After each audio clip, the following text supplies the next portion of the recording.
It's time to take command with former NFL tight end Logan Paulsen and former Commanders beat reporter Craig Hoffman. What's up? What's happening? Welcome in. It's Take Command. Logan Paulsen there. Craig Hoffman here.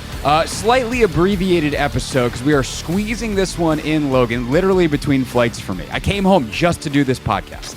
It's wild, man. Your schedule is pretty crazy at the moment. And, my schedule is getting pretty crazy too. It's combine season. We're all moving around doing things. But we're here for the content is really what we're doing. We are here for the content. We're going to try to answer one or two mailbag questions, but we're also going to preview the combine here to begin. And the reason that we are doing this now, we're actually full transparency, recording this on Monday night. So this will hit your feeds Tuesday morning. And there's a good chance that as many of you listen to this, I'm either on the way to the airport or in the air on the way to Indianapolis for the combine. We can also tell you that later in the week, we'll have a great chat with Trevor Sikkema. He's agreed to come on the show while we're out there in Indy, so we'll get that done, and then we'll do some kind of combine recap. We are still trying to figure out if we can do our traditional crossover podcast with our Train with the Best pod, the fitness podcast I do with Chris Gorez that we do every year. We should do that, whether we actually thread the needle of doing that in person. We've gotten a couple of interesting mailbag questions on the fitness/football crossover front, so I think we're going to do that episode no matter what, whether it's in Indy in person or not is a giant TBD, because as we started here, Logan, the schedules, they're nuts. Yeah. So, all right. Let me just super broad. What are you looking forward to this week at the Combine? There's all the individual testing. There's obviously all the trade rumors and free agent rumors that are going to come out on the media side. But like for you, when you go to Indy, you're going to actually watch the workouts. Yeah. You're there as like a scouting type. That is the way your brain is wired this time of year. What are you looking for in Indy? Yeah, and I think, it's interesting because the earlier you go, it's kind of more for the relationship elements, right? So you get to see coaches, scouts, you get to kind of be at the hotel, you go out to the bars, everyone's hanging out, you get to kind of have your relationships with your analytics guys, just kind of building your network. And then as the week goes on, more and more people leave. And again, so I'm kind of one of the few, the proud that stay for the workouts. And the workouts to me are fun because it's a unique way to provide content. I think, one of the things about the Senior Bowl, one of the things about the Combine is it is through a very specific lens. Like when you're there in person, you see things that don't come up. Like I forget the guy, but last year someone tested really, really well and they didn't talk about him on the television show at all, because they have their kind of, Daniel Jeremiah does such a great job. I mean, he really does a fantastic job. I think there's 319 kids working out this year. So there's not going to get everybody. Yeah. And so what he does is he kind of says, hey man, these are the 5 guys I'm looking at. And the broadcast does a great job of highlighting those 5 guys. They highlight them in the drills, they highlight them in the vertical, they highlight them in the 40.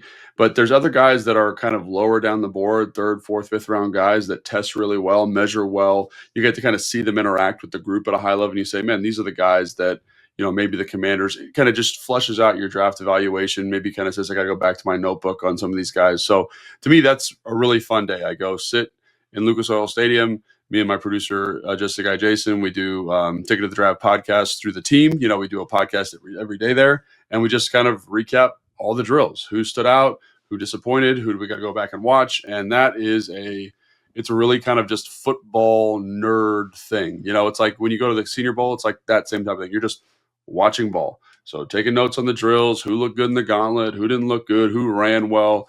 And then I think I heard someone articulate this on a podcast I was listening to. I don't remember who, but it's just a kind of way to confirm priors or say, I need to go back and watch more film and just kind of flesh that out a little bit. So that's really the way I look at this, these, 4 days of workouts. And obviously you look for different things with each group. But to me, it's just like football nerd 101, man. Go watch some guys work out, really get into the scouting kind of side of it. And it's interesting because now a lot of the teams that I have relationships with, a lot of the Sean McVay tree guys, they don't even go to the combine anymore. They watch it all on tape, which again is, I think it's a good way to evaluate because you don't get any kind of bias towards people you've seen in person, but also you miss some of the stuff in the drills, I think. So it's just different how people are handling it now. But to the original point, that's what I'm doing at the combine. Right. And so a couple of things that are worth following up on there. One, as you said, early in the week, there's a lot of hobnobbing. There's a lot of the podium sessions obviously happen, and rarely do GMs actually say anything or coaches say anything worth anything in those situations. I'll also tell you that there will be not only the podium sessions for Dan and Adam, but there is a local scrum afterwards, and sometimes you get a little bit better stuff out of there because there's relationships and whatever. So we'll bring coverage of those. Like obviously, all the beat reporters will be writing about it, whatever. I can't, depending on what time that all goes down. There's one of them. My schedule is so upside down that I can't remember who's when. But Dan or Adam, I'm barely going to get there in time for on Tuesday, tomorrow. Today for most of you listening. So hopefully I'll be able to actually be in there and ask a couple questions, but maybe get a little bit more there. But generally speaking, those are prepared on the record media stuff. Yeah. There's going to be a lot of then the stories and rumors of, because all the agents are there, all the reporters are there, all the execs are there. And so you get all this stuff. You also get, I think, I don't call it misinformation. There is misinformation, right? There are some people that try to manipulate the media, and there are many media members that are primed for manipulation because they just want to be told something, and if it's juicy, they're going to run with it. But you also do genuinely get some really interesting scouting stuff too. Is you start to talk about with lower level scouts, their thing. And so that's why you'll see, I heard one team had a 7th round grade on this guy that everyone else has the 1st round. Yeah, not one team didn't, one scout did. That's a very different thing. And so you start to get those kinds of stories that emerge of the risers and the fallers even before the workouts begin, because some of the people that have been on the road and kind of inaccessible to a large part of the media, maybe some of the draft folks are in on that stuff and they've got those relationships and they follow the draft all year long. But the kind of team reporters that are more on the NFL schedule, in many of the same ways that we are, some of that information starts getting exchanged as well. And I think that's definitely an interesting part of the combine experience. Dude, 100%. I think that's the thing that's so frustrating about some of these stories that come out. Oh, so-and-so had, so for example, I'm doing receivers for my Ticket to the Draft show, which comes out, I don't know, sometime this week, Thursday probably. Again, Logan, days don't exist. It's combine week. Whatever day it is, it's coming out. It'll be subscribe, on the baby. Yeah. That's what you do it for. And so I went through my receiver list, and I had a guy that probably isn't on anybody's list. He's in my top 5. I think he's in my top 6. And the other guy that I watched film with, he was like, why? And I was like, I'm going to explain it on the show. But this is the time of year where you get those really weird things. You get those weird outliers because it's one dude has made their big board. They're talking about it to another dude who doesn't really watch a lot of film. They haven't come together and had meetings yet. You know what I mean? It hasn't happened yet. It might be kind of laying the groundwork, but I can't tell you how many times I've talked to some of my NFL coaching buddies. They're at the combine, they're I haven't watched any film yet. I've watched zero film. I remember having a conversation with a coach like that last year. I went to go ask him about a couple receivers because he was a receivers coach. And I was like, hey, what do you think about this guy? He's like, oh, I heard he's pretty good. Yeah. You're like, what? And it's like, what? It's like, that's your group. He's like, yeah, we got because that's the thing is what's the next thing on the NFL calendar? NFL Combine. Okay, great. What's the actual next thing on the NFL calendar? Yeah. Free agency. Yes. That's where the attention is focused, which is also why this week is really important. Some of the trades and all that kind of stuff can come together at a coffee shop somewhere in Indianapolis. That's part of the week. Yeah, I think that's true. When I talk to my agent, my old agent, he is a man about town during this period because it's I got to go talk to GMX about player X and really kind of work out a deal. And this is, they talk about legal tampering. This is to me, when all of that stuff starts, you know what I mean? It all starts right now. Everybody's talking to everyone. They're always going to a meeting because all the personnel people are in Indianapolis, at least for a couple of days. Right. So I think that's where it is. It's it's a cool event because everybody's there. It's a little bit more lock and key than the owners meeting, for example, but it's a good opportunity to kind of see everybody, get information out there. And I just think just be careful with stuff you're hearing nationally, coming out of this, because it's so we're so preliminary in terms of foundation. You haven't talked, the scouts haven't talked to the GM yet. The GM hasn't talked to the coaches yet. And so they're still kind of completing that information circle. And again, they're going to get this all taken care of and they're going to do a bang out job. But I think people think this is the thing, but to your point, it's not the thing. It's kind of a weird anachronistic or asynchronous kind of thing because the next thing is free agents. So when everyone's talking, it's free agency stuff mostly. Some people talk about meetings. Some people say, "Oh, I watched a little film because I got a meeting with this guy today." But it's out of order a little bit in terms of the priority of the combine. For sure. And it's really hard for guys like Adam, who are kind of doing both, right? Like if you're the general manager, that top scout, like you are, especially if you're a scouting type of general manager, right? It's one thing if you are a cap guy or just kind of a leader, more of a leader, organizational type of person. There's all these different archetypes of GM. But if you're someone who is really in that scouting world and you've now taken on a role that is much, much, much more than scouting, I think that becomes interesting to know where to put your time, even like which meetings do I want to attend, which scouts or which prospects do I want to interview. You have to lean on your scouts. You have to trust your scouts. And it's a little different or a lot different for the Commanders this year compared to last year, because last year it's like Adam needs to meet the quarterbacks. Got it. Yeah. Cool. Not that nothing else matters, but nothing else matters nearly that much. This year, who knows what the pick is going to be at 29. So you have to have a really good plan. Luckily for Adam, he's got a lot of experience in his career being around teams that are picking late with his, going back to New England, Denver, where he won rings, and obviously the success he had in San Francisco. Well, I think that's the other thing that I think really gets kind of shown out during the combine as opposed to other events. You get your local scouts are there, you get your regional scouts are there, you get your like half your country scouts there. So like region is like they break the country up into quarters.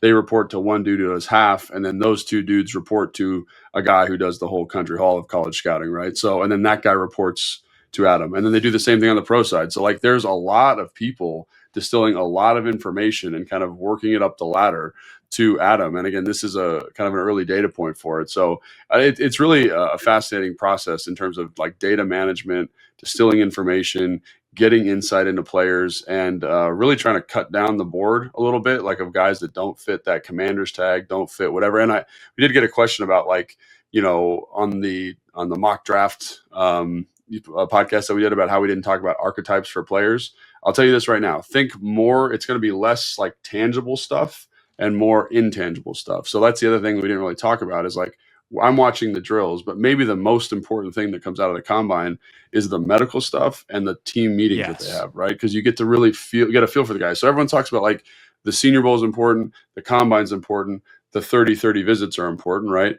Those are all important, right? But they're important because they let you understand the player a little bit better, right? They let you kind of see them in your building, that you get to kind of sit them in front of the GM. How do they handle tough questions? And that's why these events are so important. It's, again, the football stuff at the Senior Bowl is important. The testing at this event is important, but it's not the thing. The thing is getting to know the athletes in a way that on this side of the media, we can never know, because we don't have access. We don't have a team to kind of go through this information. And that's why I always find it so interesting when after the combine, you see guys like Brugler and Jeremiah and their board totally changes. It's not because they've watched more film. It's because they talked to all their scouting buddies and their scouting buddy was like, actually, this medical thing is way more concerning, or actually this incident in college was way more concerning than we thought. So we're going to bump guys down or taking them off our boards. And all of a sudden, if you get a team that's taking a bunch of guys, or a lot of teams that are taking one guy off their board, he's probably not going to go in the first round anymore. So like that's the kind of, those are the conversations that I think are so interesting. So, checking out those guys that are really locked in from a scouting perspective post combine is always a really good data point for how these meetings went at the combine for some of these athletes. For sure. And I do believe that Dane's going to pop on the show, on the radio show at the very least. We'll see if the timing works that we can get Logan on a screen before we are two ships basically passing in the night in Indianapolis. But you will hear from Dane Brugler on one of the platforms this week for sure. Again, you'll get Trevor Sikkema. Got stuff lined up with Charles Davis, our buddy, our pal. So it's going to be a really fun week of interviews. To me, like, just selfishly, part of the reason I go every year is like Radio Row is awesome every year. Like you get really great interviews, you get access to guys in person in a way that you just don't, and it's a really fun time. The last little, I'm just going to stick a nugget in at the end here before we get to the mailbag. I was out in Phoenix. The reason part of this is chaos is because I was out in Phoenix for a wedding this weekend, but I did pop in to see my friends at Exos, which is the premier, which I don't say to downplay any of the other tremendous facilities that do combine training. They just have more people that do it through Exos than anyone else, and they've been an industry leader for a long time. But I popped into their facility in Phoenix to see a friend and show my wife around because it's like a fitness Disneyland. Have you ever been to the Phoenix headquarters? I have not, but I've seen like digital tours of it. It's incredible. Yeah, like they do some really cool stuff, and like from a nutrition standpoint and from like a recovery standpoint, in conjunction with all the field access, the weight room stuff they have. It's a pretty nice spot for sure. It's good stuff. And they got, I was able to see Lorenzo Alexander, our old friend out there, and like he works with some people in that group. But just one name to watch that I will mostly keep. That was not a reporting visit, so I'm not gonna tell tales out of school. But I don't think that they'll mind saying that Max Hairston, the DB from Kentucky. Watch out for him in the 40. Don't be surprised. I would be surprised if that number starts with 4.4 or higher. It's going to be 4.3s, and we might be looking at 4.2 for him. Yeah, I mean, that's always a fun thing too that I really love about, like when you do go to those facilities and like you do a great job of keeping those relationships. When you hear Daniel Jeremiah on the broadcast or in a podcast leading up and he says, "Oh, I think this guy runs well," he calls the training facility. They give him the numbers that they've been running. And again, like it's tough because as you know, like when you're prepping for a race, there's a lot of other variables. These guys are up for sure all hours of the day, but like in training, like he might have run something really special. And so like when Daniel Jeremiah says, "Watch out," he's not saying that for his health. He's saying that because like he's talked to the people that are training this guy. So that's always cool too, like kind of getting that inside baseball. Yeah, I don't know if he's going to push Worthy's record from last year, but like I think if he doesn't run at least a 4.35 or faster, he'll be very disappointed. I think if he doesn't run a 4.2 something, he'll probably be disappointed. But I'm sure they would probably be like 4.35 or faster the way he's running. So just watch out for that one. Just Hoffman told you so. All right, let's get to a couple mailbag questions, and we'll obviously have tons more from Indianapolis this week.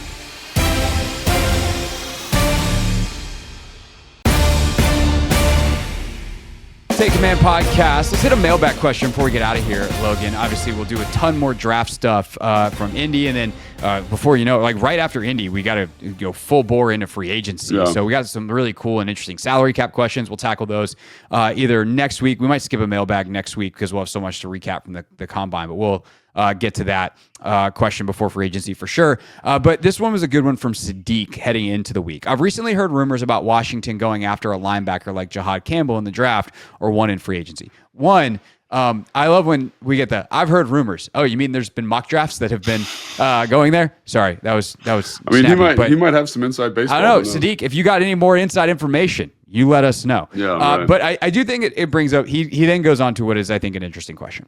If this happened, do you think Joe Whitt Jr. would shift the defense to a 3-4 base? Assuming Wagner and Campbell are your inside linebackers, I think this would be interesting considering Luvu's success as a blitzer rusher. Only question I have is what would happen to Mikey's prospects of going back to nickel. I'd imagine he'd stay outside in a 3-4 base. Would also wonder if we have the D-line personnel to make a 3-4 work. So, Logan, back in the day, people used to send in questions like this all the time, like before we had a podcast. But when I was doing radio shows during when Ryan was here, and it always felt like in that day it was a 3-4 going to a 4-3, and it kind of felt like that would have actually been a smart move, that they actually had the personnel in a lot of those years to shift to a 4-3, and they just kept hiring 3-4 coordinators, and then they finally make the switch under Ron to a 4 down front, and now we got the reverse. This is, I think, part of football fandom. People are always looking for different ways to go about it, but I think I think it's an interesting question. One, because clearly fans want to know, but two, they play a lot of odd fronts anyway. So just real quick to set that up, an odd front means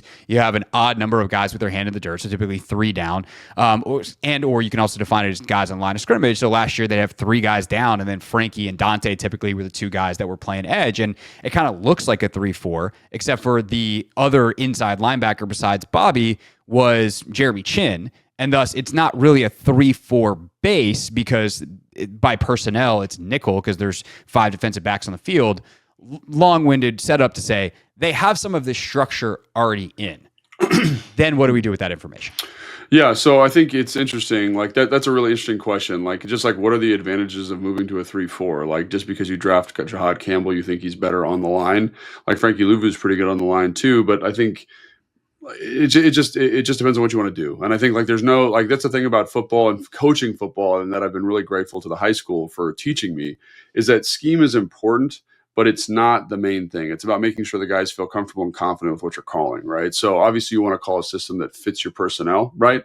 Like if you think Jahad Campbell's an outside 3-4 linebacker and he's going to stand up off the ball. Right. And just to be clear, this question said, looks at Jahad Campbell as a 3-4 like Mo linebacker, another off ball. I think you agree with this. I think he's going to wind up as an edge player. So just for the draft component of this, I think Campbell probably winds up being an edge player, not an off ball linebacker, or at the very least a hybrid role like Frankie. Yeah. So separating that part of the Campbell evaluation from the the structure part of the question. Yeah, so like maybe if you're drafting like Schlesinger from UCLA, who's like a true off the ball, like dyed in the wool guy, again, like it just you want to get your best personnel on the field, and I think you alluded to that really well there. Like they have an odd structure base or nickel defense, so it's odd, right? So you have 3 down linemen, you have Frankie, you have whoever is on the other side, Armstrong, you have Bobby in the middle with Jeremy Chin. Like if I'm an offensive coordinator and I'm calling that, I'm saying, hey, this is odd structure. 11's a linebacker. Like that's how we're going to call this. And we need to get that communicated from the center. So you could easily say, oh, hey, here's Schlesinger plus Bobby plus these 2 guys on the edge. And we still have the odd component to this structure, right? It just and by the way, Jordan McGee's already in house, so maybe he's your guy. Yeah, right. Just like it doesn't matter. And I think it's just like, what is the advantage of doing that? Like it gets you a little bit faster. It lets you do some more fire zone stuff. And so when I say fire zone, right? So like the great thing about an odd structure is you're kind of perfectly balanced because of the 4 linebackers. So I could bring, let's say I'm from the offensive perspective, I'm bringing the left linebacker. I stunt the 3 interior guys. Then I can drop Frankie out, who's on the right side. And I'm not short in coverage. I've made it hard to identify who the actual rushers are. And that's the benefit of a 3-4, right?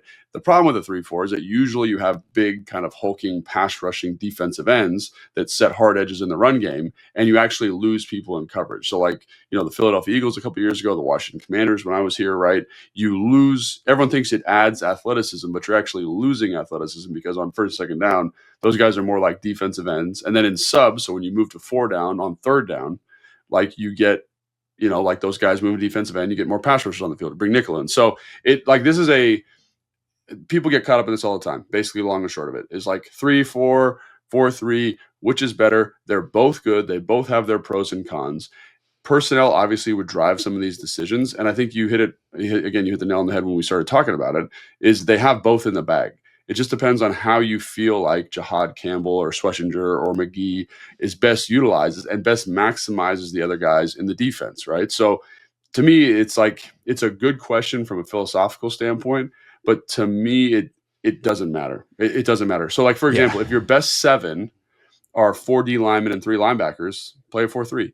If your best 7 are 3D linemen and 4 linebackers, play a 3-4, right? Like that's really what it comes down to, because you have to coach some different things. You have to talk through run fits. It becomes a little bit more complicated in some coverage structures, but that's with both of them, right? And so just making sure you feel good about it is ultimately the crux of this question. Right. So a couple of other things that I think are worth clarifying here. When we say the term 3-4 base, that is not interchangeable truly if we're using football terminology with a 3-4 structure. Right. So what we just talked about in a lot of ways is a 3-4 structure, aka the odd structure. Right. So you have 3 down linemen or 5 guys across the line and some kind of odd number versus a 4 down structure. But base implies that there are 4 defensive backs on the field. Like base is a term that means no matter what the structure of the front is, there are 4 DBs on the field. And the idea that Dan Quinn and Joe Whitt Jr. are going to go to a 3-4 base, no, that is not going to happen. That is not how their defense is built. But as we just talked about, within a nickel package, they have an odd structure. So I know that's a lot of like really wonky terminology, and hopefully we didn't lose anybody, but it's worth pointing out like a 3-4 base where there are 4 defensive backs on the field, because that gets to the Mikey part of the question. Yeah. What does that mean about him going inside or outside? You could have him play inside when nickel is on the field, outside when your base is on the field. That's all possible. But Dan forever and Joe forever and all the defenses, as far as I know that he's been in, they are a 4 down team in base, but they also don't really play a ton of base. And in fact, they play really, really light personnel, and that's kind of been the criticism for them over the years in some of the run stuff, especially in Dallas, more so than this year, is, Chin was good enough against the run that people were like, oh, the problems are elsewhere for the Washington run defense. In Dallas, it were guys like Donovan Wilson, these hybrid safety linebackers, big enough to do it, and could they do it effectively enough? And they also had some smaller guys inside. So, hopefully I just made things clear, not more confusing, but I think that's worth pointing out, and also gets to the Mikey part of the question. Yeah, so I think that's the other thing to just point out here is like the more personnel you have, the more flexibility you have. And I think that's ultimately what you're trying to do, right? Right. You're trying to say like in nickel, we want better coverage players. So I don't think that really affects Mikey's role. If he is going to play nickel, right? He's going to be on the field. If it's an obvious passing situation, they come out through wide receivers. I want to make sure that there's 2 linebackers who are kind of run players. We got 4 defensive linemen who are run players. We got our nickel player who is a hybrid of both of those things. He's a run and a coverage player. That's Mikey. And then we've got the 4 coverage players on the perimeter. So the 2 outside corners and the 2 safeties, right?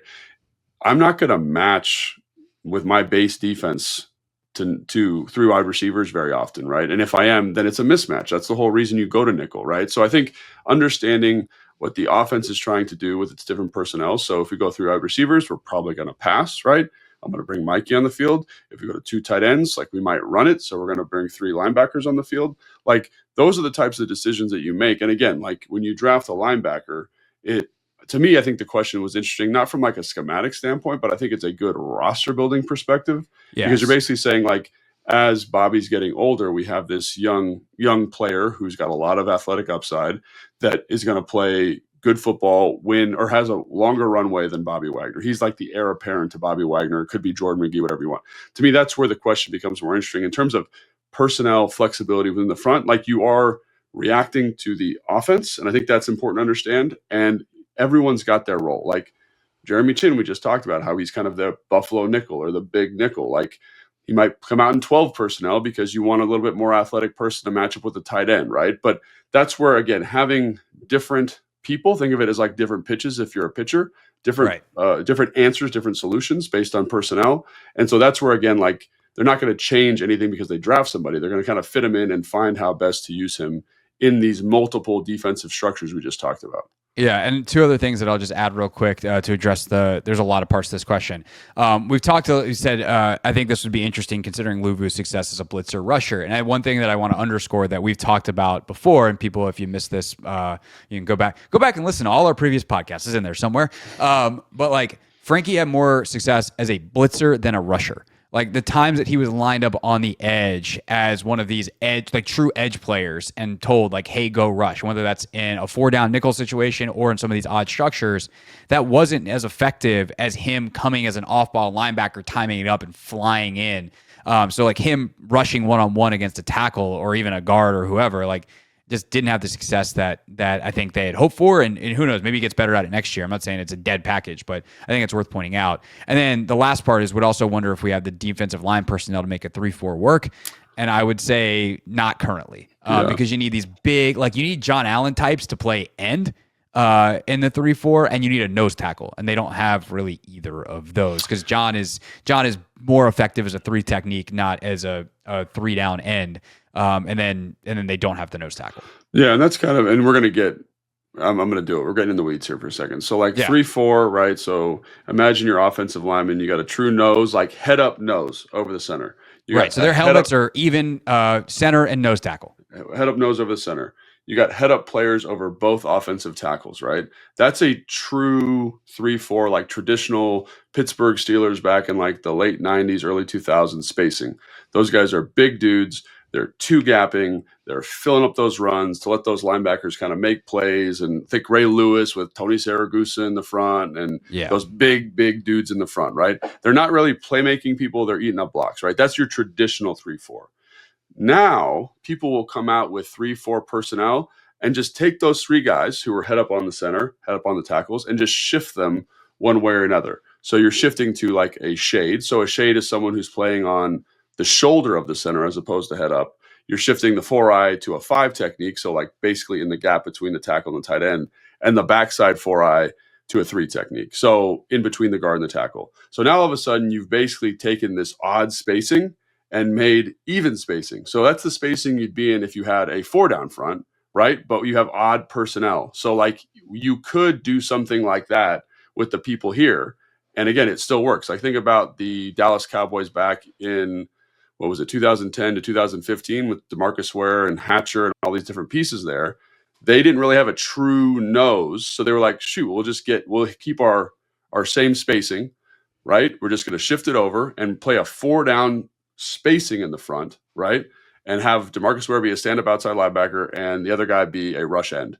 And that's what you can do. So we could do, technically, the Commanders, with the personnel we currently have, could do something like that, but it still is going to be like 4-down stuff. And I think that's where the technical kind of gray area of this question like comes in. It's like, yeah, you're not going to play a Pittsburgh 3-4 with anybody on this roster at the moment, but you could do something like that where you're classifying Dorrance Armstrong as like a stand-up outside backer and then Fowler as a rush end, which again, they're doing versions of that already. We're just moving pieces slightly to help with run fits, help with matchups, whatever we're doing. And again, that type of subtle shifting I think is very valuable because it's a pain in the butt for offensives to get it targeted. Right. That's when you're getting into like these over fronts and under fronts. Yes, and like, is it really a 4-3? Is it a 3-4? Yes. Like, okay, that's actually a 4-3 over front. It's just one guy's extra standing up instead of having his hand in the dirt, even though he's in the exact same spot. So now we call it something totally different. And it affects the protection calls, it affects the run calls, it affects the combinations. And so again, they could easily do something like that. But again, and they do some of that. Yeah, and that's not like personnel based necessarily. I mean, it is personnel based, but it's like it wouldn't be affected if they drafted somebody new necessarily. They might get into more of that, but they're not going to change defensive philosophy for one piece unless it's like a total baller maybe. But even then, like they're probably if they go trade for Myles Garrett and they want to invent something new, great. If they go sign Micah Parsons next offseason because the Cowboys screw up that contract somehow, great. But a rookie probably not going to redo everything. So I hope we answered the question, Sadiq.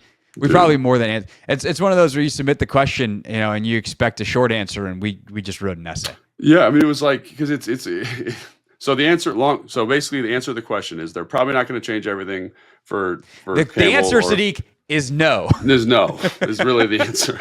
That's the answer. That's what we're getting at. It's been a long day. It's no is the answer. No is the answer. More of your mailbag questions get answered in varying lengths of brevity next week on the show. In the meantime, we'll see you. I believe the plan is Wednesday with Trevor Sikkema. It's Combine week. Things are subject to change. Who knows? And then hopefully I think we're gonna be able to pull off the training pod after all. In a shocking turn of events, Logan, I think I messed up my calendar. I think we have we don't have to quite thread such a tight needle on Thursday. I can't even say that phrase. I don't believe it. I won't believe it till I see it. How about that? We'll see. Yeah, if I see you in Indianapolis, not in the airport, then we'll believe it. But I think we're gonna be able to pull this off on Thursday. But as I said earlier in the show, that's why you subscribe. That's why you stay tuned. We'll see you when we see you. And we'll be talking football here on Take Command, and it'll be soon. Thanks for watching this clip of Take Command, which has a brand new home. That's right. You can watch on YouTube at the Team 980. You can also listen to full episodes in the free Odyssey app, which is now enabled with Apple CarPlay. So we'll just, follow you around.